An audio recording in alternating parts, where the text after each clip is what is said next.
Lep pozdrav z moje strani. Seveda jaz bom omenila prihodnost, ki je pomembna, ampak ta prihodnost je zelo odvisna od tega, kako bomo znali živeti kot ljudje znotraj planetarnih mej. Namreč, če se spomnimo leta nazaj, ko je človek pristal na Luni, takrat se nam je zdelo, da mogoče je samo vprašanje časa, kdaj bomo našli še kakšen planet, kamor se bomo lahko preselili. Danes, mnogo let kasneje, je jasno, da se to ne bo zgodilo, tukaj smo bili rojeni na tem planetu, tukaj bomo umrli, ne? To je naš edini dom in to mislim, da je pomembno zavedanje, ki ga moramo prenesti tudi na mlade rodove. Vendar pa ta naš dom, če tako rečem, je populacijski. Tukaj imamo celo vrsto težav, lahko bi celo več grafični predstavljali, kot je tukajle. Seveda, jaz se ukvarjam večinoma z manjšim problemom podnebnih sprememb, ki je samo eden od pomembnih dejavnikov, ki vplivajo na našo prihodnost. Seveda, podnebne spremembe so povezane z preveliko rabo naravnih virov, ki lahko govorimo od nafte, premoga, tal, zraka, vode, vse to eksponentno narašča na planetu, ki pa ne raste. Seveda, po drugi strani nas v to rast peha zgrešen ekonomski model rasti, ki ni prilagojen 8 milijardam, pa seveda planetu, ki ne raste. Seveda, podnebne spremembe niso edini stranski učinek tega dogajanja. Mi imamo tudi polovico narave, ki je praktično izgubljena. Ekosistemske izgube so na ravni 50% in iz dneva v dan naraščajo. Seveda, tudi število prebivalcev se zdi mnogim problem, pa vendar je večji problem kot to, koliko nas je, kakšni smo. Predvsem neenakost, ki vlada na svetu, je tista, ki paralizira akcije okoljske, naprimer, ker seveda množica revnih na tem planetu ne more nič sredi, peščica revnih, bogatih pa seveda noče, ker se njim nič hudega ne gubi. In seveda, že v tej kompleksni situaciji imamo pa še presenečenja, ki so nas doletela tudi v obliki covida, pa v obliki mogoče tudi te ukrajinske krize, pa še kaj se bo zgodilo. To se pravi, imeti neko odporno družbo pomeni tudi biti odporen na stvari, ki ne vemo točno kdaj in kako se bodo primerile, ampak kljub vsemu, da znamo primerno odreagirati. Sedaj, ko govorimo o prihodnosti, jaz se vedno spomnim na svoje šolanje, ki tudi danes ni zelo drugačno. Mislim, da v teku osnovne in srednje šole 8 let smo imeli predmet zgodovino. Pa pravzaprav je bilo šolanje namenjeno, da bi se znašli najbolje v prihodnosti in predmeta prihodnost pa seveda nimamo. Pa velikokrat se mi zdi, da bi bilo zelo pomembno mlade pravzaprav učiti, da prihodnost ni ena sama, da imamo prihodnosti, ker dejansko smo v enem prelomnem času, kjer se nam lahko zgodi v redu ta prihodnost, ki jo pričakujemo, nekako, da bodo šle stvari približno tako kot do zdaj in se bodo nadaljevale v prihodnja desetletja. Ampak seveda vsi intimno vemo, da grejo stvari lahko tudi na slabše. In prihodnost, ki se bojimo, je nekaj, kar moramo na vsak način preprečiti. Seveda idealno pa bi bilo, da si priborimo prihodnost, ki si jo želimo, ampak ta se zagotovo ne bo zgodila kar tako sama po sebi. Je pa seveda to način življenja, kakovost življenja, ki je lahko mnogo boljša, kot pa jo imamo takšno. Skratka, razmišljanje, vnos tega v vsakdanje življenje. Namreč probleme, ki jih imamo, bom zelo dobro zailustrirala, izhajajo iz večinoma tega, da se je naš življenjski slog tako zelo spremenil. Če pogledamo tole preprosto shemo, vidimo, da moderni človek potrebuje za svoje navade in razvade, če tako rečem, 1 gigajoule energije na dan. Kar je 3-krat več, kot so recimo potrebovali naši očetje ali pa naši dedje. Zgornji del stolpca ponazarja, kako obsedeni smo z mobilnostjo, dan danes.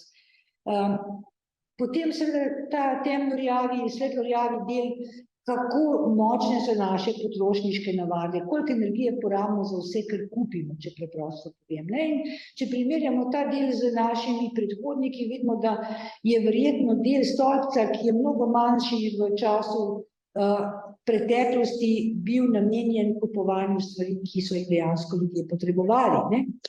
Mi pa kupimo zraven še vse, kar hočemo imeti. Recimo, to ločevanje, kaj rabim in kaj hočem imeti, je včasih izjemno pomembno tudi pri vzgoju otrok. Včasih imamo dejansko občutek, da študenti, mladi ljudje sploh ne ločijo tega, kaj rabim in kaj samo hočem.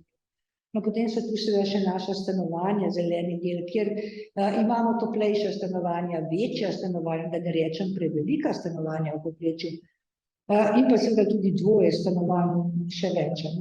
Zadnji del je pa naša prehrana, kjer tudi, čeprav imamo povsem enake želodce, kot so jih imeli naši očetje, porabimo 3-krat več energije, da se prehranimo, ker seveda jemo več mesa, ker hrano predelujemo in seveda, ker ogromno hrane tudi zavržemo.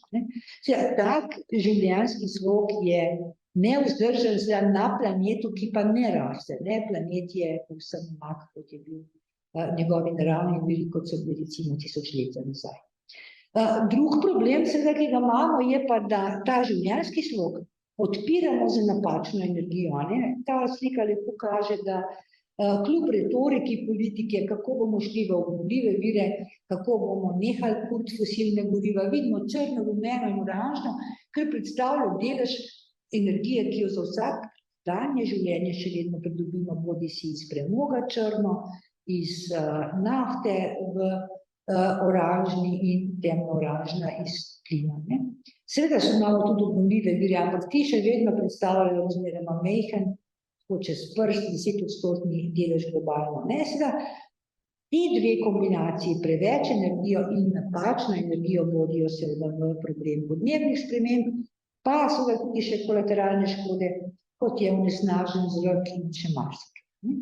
No, že prejšnja slika je lepo pokazala, da človeštvo v zadnjih nekaj desetletjih ne samo, da živi potratno, ampak to svojo potratnost še povečuje. Krivulje, ki jih tukaj vidimo, so zelo različne, označujejo recimo, koliko papirja rabimo, koliko imamo telefonov, kako nam še vedno kolikove po dežju rastejo, McDonald'ove restauracije po svetu, kako je s turizmom, vse krivulje imajo isto obliko, eksponentno, ki seveda predstavlja obremenitev potem za razmerje, ki jih imamo v okolju. Tako da, to so neizpodbitna dejstva, na katere sicer radi pozabimo, ampak znanost je seveda skušala politikom in odločevalcem pomagati z enim konceptom, ki mu rečemo koncept planetarnih mej. Skratka, gre preprosto za to, da politikom, odločevalcem, pa ne nazadnje tudi samim sebi nastavimo ogledalo, koliko pravzaprav lahko ta planet prenese naše aktivnosti. Lahko govorimo o neki zmogljivosti planeta, no to je mednarodna iniciativa, stara zdaj približno tam okrog 10 let. Nekako pokroviteljstvo ima Švedska univerza oziroma Center za odpornost. In seveda znotraj tega se želi dobiti številke, ki ponazarjajo to kapaciteto. To se pravi, koliko lahko tolerira planet, da ne vodimo vse skupaj v globalne spremembe, oziroma koliko prenese planet, da ostaja stabilen. Stabilnost ekosistemov, stabilnost naravnih kroženj je izjemno pomembna, da ohranimo naravo, kot rečemo, za zanamce. Prvi del tega koncepta je bilo določiti probleme.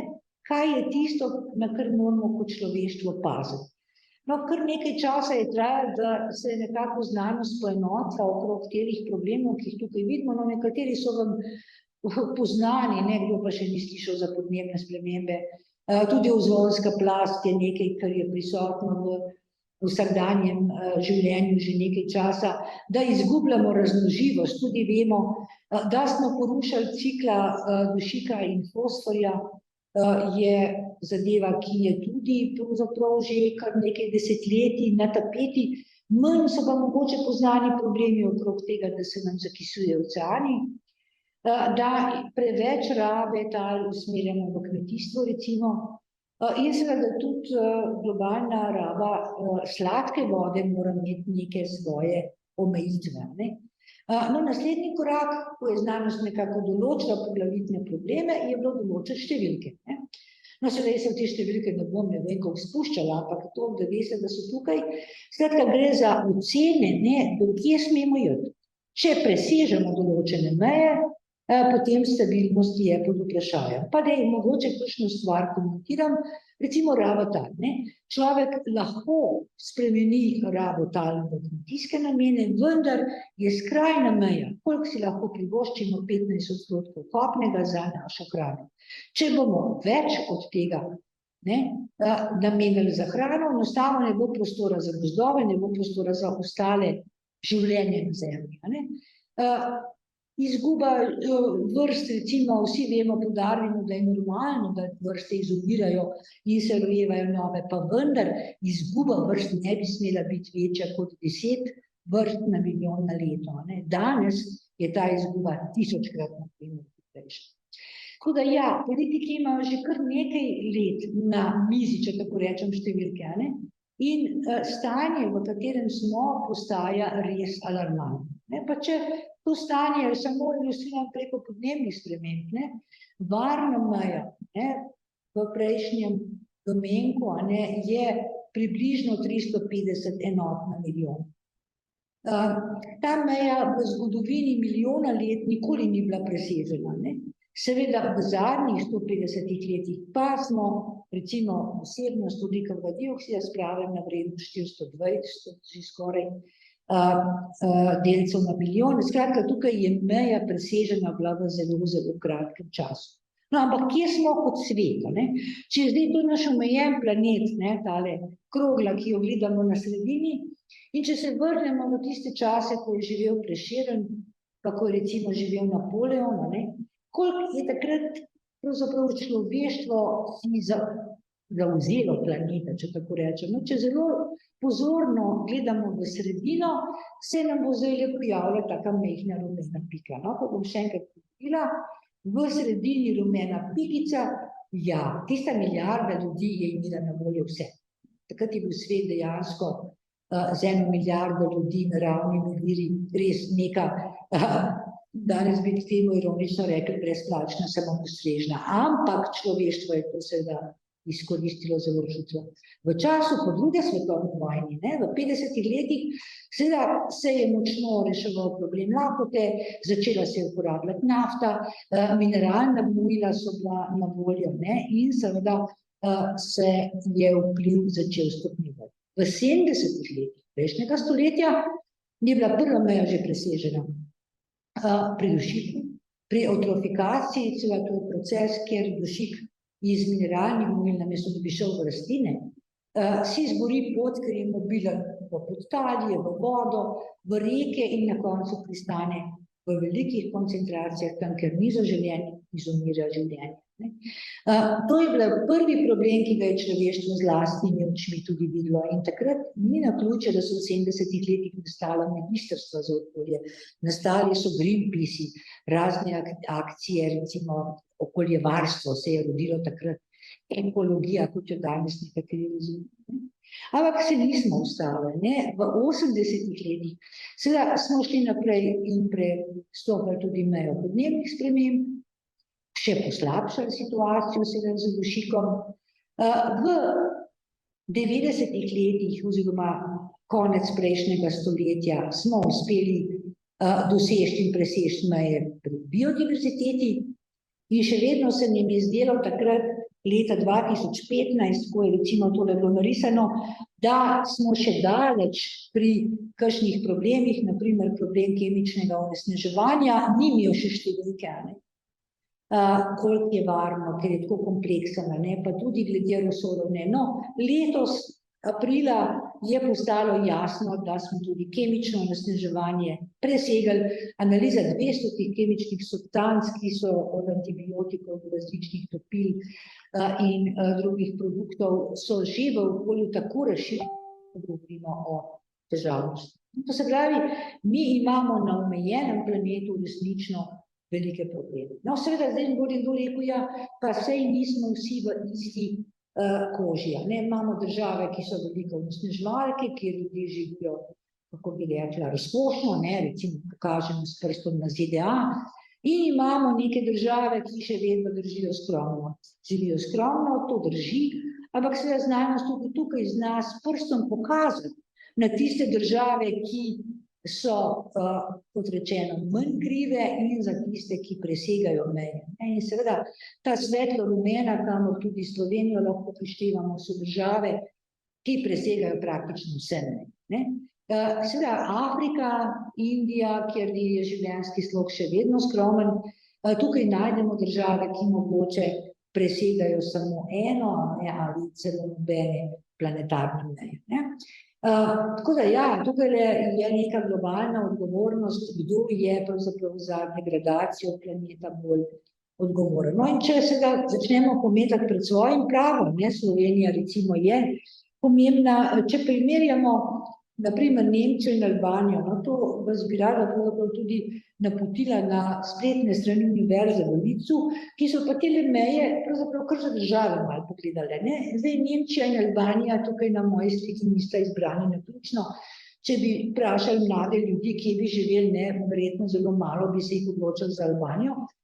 Ampak seveda štandard, ki ga ima Nemčija, ne, lepo kaže, da so v primeru Nemčije pravzaprav presežene vse meje, razen nekaj ima manevrskega prostora Nemčija še pri rabi tal in pa na področju voda. Ne. To se pravi, neka Albanija, kjer je življenje skromno, vpliv manjši, seveda ima do narave, če tako rečem, bistveno boljši odnos. Tukaj se že sluti ta korelacija, ne? Ali gremo v nek kapitalističen bogat način življenja in uničuje naravo, ali živim skromno, pa nekako socialnega vidika ni vse v redu, pa je narava manj okornjena. No, ampak seveda nas zanima Slovenija. No, Slovenija leta 1992, ko so prvi podatki, je življenje sigurno bilo drugačno, kot ga imamo danes, pa že leta 1992 smo pravzaprav presegali 3 planetarne meje. Imeli smo prevelike izpuste toplogrednih plinov, to se pravi promet, dosti razkošno življenje, ekološki vtis in pa recimo tudi raba snovi, ki je ena od mer, je bila presežena. Ne, seveda potem je prišel drug ekonomski sistem, vstopili smo v kapitalizem in seveda tržno gospodarstvo, vse, kar spada zraven. Leta 2000 smo presegali že 4 planetarne meje, ne, to se pravi tudi dušik, ne, tukaj je kmetijstvo spremenilo svoje, bi rekla, vzore. No, leta 2010 kar 6 planetarnih mej in seveda 2015 situacija, ki dosti ni boljša. Ne. Tako da govoriti o Sloveniji kot o zeleni, trajnostni državi, je seveda stvar potem samo še propagande. Ne? Edina stvar, kjer nam je dobro, je voda. Seveda voda je pa nekaj, kar nam je dal Bog, ne? Mi smo sami tako zelo pridni pri vodi. Še nekaj bi omenila, če spremenimo to v številke, ne? In pogledamo številčne vrednosti, ne? Recimo izpusti slovenski CO2 na prebivalca znašajo približno dobrih 10 ton. Ne? In če se vprašamo, ja, koliko pa bi morali biti, da bi bili trajnostni, je odgovor še 2 toni. Ne? To se pravi, mi presegamo neke planetarne meje ne za 10%, 20%, mi presegamo za faktor 6-krat, za 600%. In meni se velikokrat zdi absurdno, ko politika govori, kako bomo za 15% zmanjšali, pa za 20%, ali bi dali za 30%, naš problem je v demokratih. Isto se da velja za ekološko. Tako da tega čistega vina moramo naliti sebi in seveda tudi našim otrokom, če tako rečem, da ne bojo v tem mitu političnem zelene Slovenije predolgo vztrajali. Zdaj, podnebne spremembe so stvar, ki evidentno kaže, kako pravzaprav upravljamo z potencialnimi prihodnostmi. Namerno govorim v množini. Seveda svet se je segrel, Slovenija tudi, Evropa tudi, tukaj vidimo, da seveda spadamo mi celo med tiste kraje, ki se nadpovprečno grejejo, recimo Evropa se greje bolj kot Atlantika ali pa Pacifik. In seveda to nas tudi že preko vročinskih valov marsičesa prizadene skoraj vsako poletje. Ne, saj pozimi se nam zdi še dobro, če ni tako zelo mraz, ampak roko na srce, poletja so ponekod tudi že v Sloveniji nevzdržno vroča. Naj pa opozorim, da mnogo večja grožnja kot visoke temperature pri podnebnih spremembah je, kaj se dogaja z vodnim ciklom. Namreč sprememba podnebja se odraža lahko, da je neko območje postane tudi bolj sušno ob višjih temperaturah, lahko pa, če ima srečo, imaš ob višjih temperaturah tudi več dežja. No, tako srečo recimo ima Argentina, tako srečo ima Rusija, tako srečo ima recimo deli Skandinavije. Evropa v splošnem, sploh pa Sredozemlje, kamor Slovenija recimo tudi bolj sodi, pa vidimo, da žal nam ob višjih temperaturah začne primanjkovati vode. No, v Sloveniji k sreči primanjkuje vode samo poleti, že medtem ko na Balkanu, Španiji in naši okolici seveda občutijo pa zelo trdo situacijo z vodo, ne omenjam seveda tudi Bližnji vzhod, pa praktično cel pas tam nekje do Indije, z Indijo vključno, kjer seveda imajo velike težave z vodo čez vse leto. Tukaj že vidimo, kako prihodnost ali pa sedanjost je nepravična. Ljudje, ki niso nič bolj krivi, en Grk ni nič bolj kriv kot Šved, pa bo vendar Grk recimo bistveno večje posledice nosil v Evropi podnebnih sprememb kot recimo prebivalec Skandinavije. Zdaj, kaj bi se nam zgodilo? Ta slika lepo kaže nek srednji scenarij, to ni prihodnost, ki si jo želimo. Ni pa to tudi prihodnost, ki bi bila lahko najslabša, pa vendar si težko predstavljamo, da bo nekje do sredine stoletja, recimo v naših poletjih, tudi do 4 stopinje višja temperatura, ob tem, da bo ta na spodnji sliki vidimo sušni pad, da potegnil rjavi praktično čez celo Evropo. In poletje je ključno za turizem, poletje je ključno za predelavo hrane, ključno za gozdove, ki nam pomagajo lažje podnebne spremembe, vendar vse to je pod enim velikim vprašanjem. Seveda, zima, ki jo vidimo na levi, bo Sloveniji še vedno prinesla vodo. Ampak ali smo mi sposobni vodo pospraviti po zimi in jo potem poleti dobiti na voljo? Tega ne znamo, mi nimamo zadrževalnikov in tudi kulture, ohranjanja vode pač v Sloveniji, ker je vode vedno dovolj ni. Izrael seveda ima že vse tehnike varčevanja z vodo tukaj in ga bodo podnebne spremembe morda manj prizadele kot nas, kjer smo bili in smo še vedno zelo razvajeni. Ampak podnebne spremembe so mnogo širši problemi in ne bi jih jaz reducirala samo na to, da govorimo o poplavah, pa sušah, pa o neurjih. Namreč vse to zelo hitro vodi tudi v nestabilnost politike. Ker ko ni vode, ko so težave, potem vlade hitro ne znajo tega ustrezno omiliti in seveda zelo hitro lahko pride do drugih tveganj, celo do vojn za vodo, kot recimo ekskalacija, borbe za naravne vire. Seveda tudi gospodarstvo bo zelo težko v spremenjenem podnebju zagotavljalo hrano, zaloge. In seveda gospodarski sistemi se zelo hitro potem odzovejo z nekim zvišanjem cen. Če pogledate samo ukrajinsko stisko, kako hitro se je vse začelo dražiti, pa pravzaprav na območju Evrope se ni nič zgodilo. Kar se tiče podnebnih sprememb, bojo zagotovo podražile hrano in seveda še marsikaj drugega. Seveda v takih pogojih se začne rušiti družbena kohezivnost, lahko dobimo nepokorščino, civilno migracije, ki se že dogajajo, in seveda zakonodaja ni več ustrezna, vse bi rekla, mehanizme regulatornih, zelo hitro lahko odpovedo. Na to bi se države morale pripravljati, pa vendar jaz sem zelo skeptična, ali smo v Sloveniji res pripravljeni na to, kar nas čaka kot eno od držav, ki je razmeroma izpostavljena. No, in ekonomiste, ki verjetno poslušajo ali pa slišijo samo glas denarja, bi morali pravzaprav opozoriti tudi njihove lastne študije, da podnebnih sprememb ne gre jemati zlahka. Tukaj vidimo, recimo, če je Slovenija nekje južna centralna Evropa, to se pravi četrti sistem stolpcev, vidimo, da že v primeru ogrevanja za 1,5, bomo polovico odstotka družbenega bruto proizvoda namenili samo za sanacijo nekih nesreč, suš, poplav in tako naprej. Ker se nam bo pa verjetno segrelo več, jaz se bojim, da smo bolj v poti ogrevanja 3 stopinje, pa govorimo pravzaprav že o številkah, ki presegajo 2-3 odstotke, kar pomeni, da vso gospodarsko rast, vse napore bomo izgubili na terenu in to niso heci. Seveda, ker smo pa del Evropske unije, pa vidimo tudi, kje bodo žgoči problemi v prihodnosti, ker ta ločnica sever in jug, sever, ki bo morda od podnebnih sprememb v prvi fazi celo nekaj pridobil, bo bolj toplo, bo lahko imeli kmetijstvo.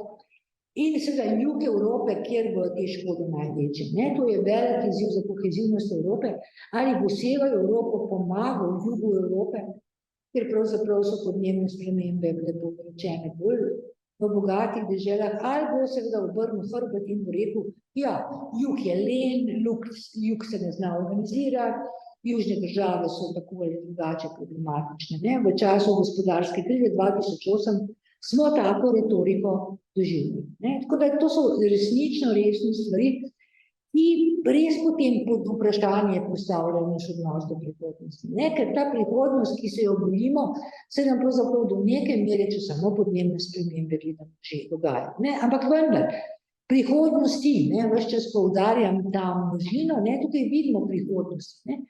Če seveda ne bomo nič naredili z, recimo, energetiko, lahko zaplavimo v prihodnost, ki bo recimo, težko bi tole sliko tukaj sploh komentirala, ki v lila odtenkih tamle gor govori, da se bi lahko sever Evrope segrel celo za 7 in več stopinj. To je popolnoma druga Evropa, kjer verjetno človeška vrsta več nima pogojev za svoj razvoj.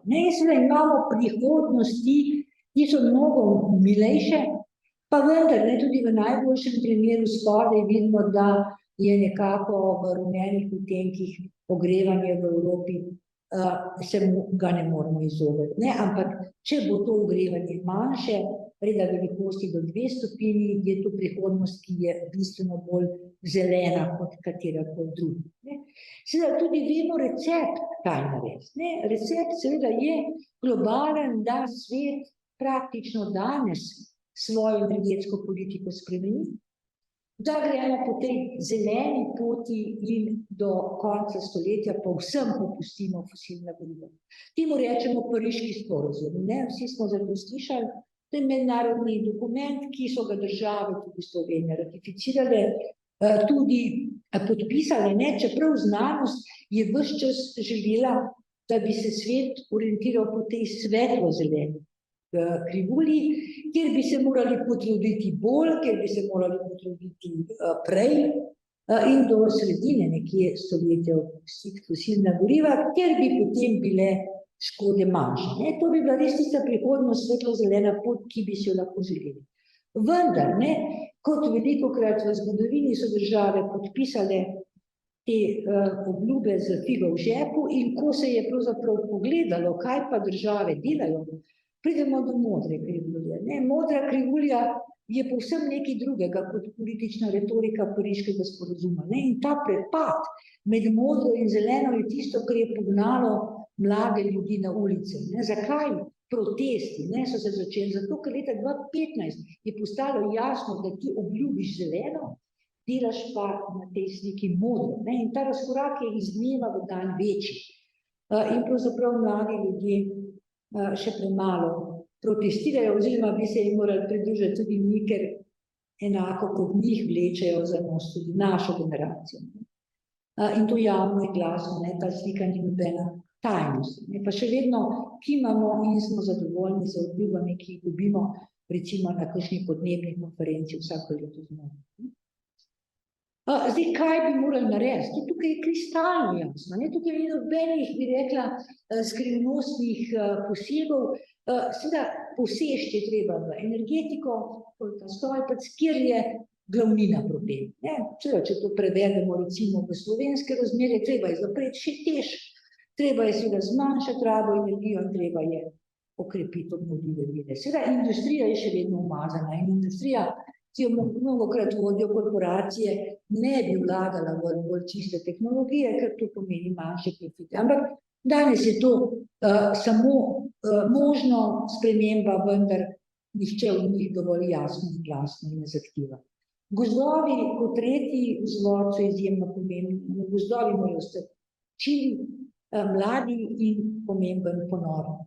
No, potem seveda je tudi kmetijstvo, ki lahko in promet prispevata, ne nazadnje tudi stavbnico.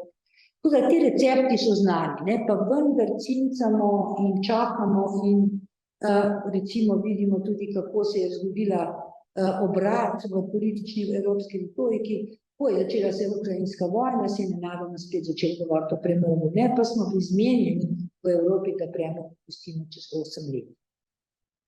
Kot bi pravzaprav prišla ukrajinska kriza marsikomu prav, ne? Češ, zdaj je pa še moja desetletje premoga. Prihaja seveda tudi podobnost takih izjav za Slovenijo in ni naključno. Seveda, kaj narediti? Tukaj je vprašanje, ki ga recimo kot neki pedagoški delavci, kot ljudje, ki recimo z mladimi imamo opravka, je izjemno važno, da povemo in opredelimo izbire. Seveda, definitivno, tako kot delamo zdaj ne moremo. Se pravi, treba je spremeniti način delovanja in inovacije so tiste, kjer pravzaprav res na mlade ljudi lahko računamo, ker morajo razmišljati drugače, to so sposobni samo mlajši možgani. Seveda, večina ljudi inovacije povezuje z tehnologijo, češ, bolj učinkoviti stroji, manjši telefoni, čipi, ja, absolutno tehnološke inovacije ni ravno, če ne bomo zaostali, ampak niso pa edine in odločilne. Mi ravno nov gospodarski model, ki ne bo model rasti, ampak bomo nekoliko krožen bolj model odrasti. Tukaj je to izziv za ekonomiste, mlade, ki prihajajo, kako to narediti, seveda je možno. Seveda ob tem, da potrebujemo tudi precej politične modrosti, kako to prepričati pravzaprav, da je sprememba ekonomskega sistema mora biti globalna. Ravno nove inštitucije, v tem ni najmanjšega dvoma, tako na globalni ravni, ter Organizacija Združenih narodov pravzaprav za prihodnost več ne zna poskrbeti. To je inštitucija iz nekega drugega obdobja, ko so opredeljevali svet lokalni problemi, danes imamo pa globalne probleme, ki jih suverenost držav kot osnovno vodilo ne more več. Ravno verjetno tudi drugačne univerze, da se malo posipamo, ki bodo mogoče študente bolj vodile skozi to veliko množico informacij, kot da bi sami informacije potrebovali. Vse, kar jaz informacijskega povem, lahko študent vam dobi na telefonu v sekundi, ne ve pa, kaj je res, kaj ni res, kaj je lažno, kaj je površno, kako ga skozi ta labirint pripeljati. Absolutno rabimo novo infrastrukturo. Mi se ne moramo po kilo kruha peljati za tono in pol težkim avtom, ker počnemo, ker seveda tudi mesta niso več narejena, tako da bi bile prijazna za pešatenje, prijazna za kratke razdalje in manjšo porabo. Predvsem seveda porabimo inovacijo življenjskega sloga, kaj je v življenju pomembno, kaj je v življenju res povečuje kakovost, kaj pa pravzaprav je beg v neko potrošništvo, ki ne na dolgi rok nas pušča pravzaprav še bolj nezadovoljne kot na začetku. Kratka, tukaj imamo odprto polje za filozofe, komunikologe, ki pravzaprav morajo osmisliti neko notranjo rast, ki ne zamenja to zunanjo rast, ker verjetno tekmovalni in želimo si spremembo vsi. Zelo pomembno je, da pravzaprav strnemo tudi te mogoče bolj velike ugotovitve tehnološke v neke preproste nasvete. Recimo, nek učitelj v osnovni šoli bo težko razpravljal z učenci o energetiki pa o toplogrednih plinih. In zelo dobro je tudi, da pravzaprav iščemo rešitve, ki ne bo reševalo samo podnebne spremembe, ampak to, kar sem prej govorila, probleme z dušikом, probleme z vodo, probleme z kemičnim onesnaževanjem in seveda spreminjati našo mobilnost je ključno sploh v Sloveniji, ne. Skratka, spremeniti način, kako potujemo v mesto, iz mesta, v mestu, med mesti, ne, tukaj seveda so stvari jasne in se nam moramo pravzaprav tudi zahtevati, da se javni promet nam izboljša, da se zgradijo kolesarske steze, da se uveljavi več dela morda od doma in marsikaj, kar lahko spreminja porabo energije tukaj. Izboljšati svoj dom, ne. To je nekaj, kar v vsakem primeru je dobro, da imamo izolirane hiše, da rabimo manj vode, da smo bolj racionalni, ne, tudi če ni podnebnih sprememb, nas bo to stalo manj in lahko denar porabimo za kaj drugega. Pa seveda bivanje v domu, kjer je recimo veliko lesa, kjer ni potrebno toliko, kot je tudi kot domačnost, če tako rečem, boljša. No, hrana je nekaj, kar rabimo 3-krat na dan, ne, če nekdo reče, saj jaz ne potujem veliko, jemo pa vsi. Danes pravzaprav vemo, kaj je trajnostni krožnik, kaj je planetarna dieta. Tukajle se z 2 klikoma, ne, pod ključnico planetarna dieta najde, kako pravzaprav je pravilno se prehranjevati, pa seveda tudi mnogo bolj zdravo, ne. Če zreduciramo na svete, je absolutno treba ukiniti hrano, ki je zavržena, s tem, da ne kupimo toliko, s tem, da imamo večjo domišljijo, kaj narediti z ostanki hrane. In pa seveda tisto, kar rešuje mnogo problemov, hkrati več hrane rastlinskega izvora, ne. Seveda tukaj so šole, tukaj so javne inštitucije, tiste, kjer bi pravzaprav, ne da danes vprašamo, a imate morda kakšen vegetarijanski meni, ne, pravzaprav morali v manjšini imeti mesne menije, ne, te bi se na posebno zahtevo morali narediti, ne pa da nam najprej 3-krat po možnosti na dan ponudijo meso. Zmanjšaj ponovno rabi, recikliraj so stvari, kjer seveda ne potrebujemo velike izobrazbe, ne potrebujemo mnogo pameti, rabimo pa seveda neko dobro voljo in nek odnos, da pravzaprav spoštujemo ne samo planet, ampak ne nazadnje tudi sami sebe, ne. Marsikajšno neekološko ravnanje, če sebe analiziraš, ti ni ravno v čas, ne. No, in nekaj, kar je pa po moje v Sloveniji izjemen pomemben korak, je pa, da nehamo molčati, ne. Mi smo narod, ki se redko oglasi, kjer pravzaprav oglašanje, protestiranje povezujemo z nekimi skrajneži, ne spregovorimo tudi o pravem trenutku, ne, pogosto se civilne iniciative formirajo, ko je buldožer že na ulici, ne, pa so prostorski načrti prej bili objavljeni, mogoče nekaj mesecev, pa nikogar takrat niso zanimali. Skratka, spremljati in spregovoriti na vseh nivojih je nujno, sicer se stvari odvijajo po sistemu prihodnosti, ki jo ne želimo, ne, in sistematično učiti mlade ljudi, kako se seveda argumentirano spregovori, ne, in kje in kdaj se oglasiš. To je nekaj, kar nas niso učili, ne, pa bi nas morali, glede na to, kakšne kompetence bi danes morali.